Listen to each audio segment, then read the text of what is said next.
Hi అండి. ఇప్పుడైతే వర్షాకాలం కాబట్టి పొలాల్లో అయితే ఈ విధంగా నీటి గుంటలైతే ఏర్పాటు చేసుకున్నారు. ఇవైతే వర్షం పడినప్పుడు నీళ్లు పొలాల్లో వెళ్ళే గుంటల మాదిరిగా నీళ్లు స్టోరేజ్ అయ్యి ఉంటాయి.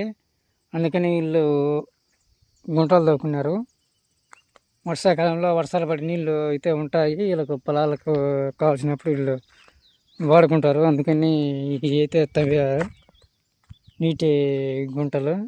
చూడండి, మీరు చూస్తున్నాయి అయ్యే.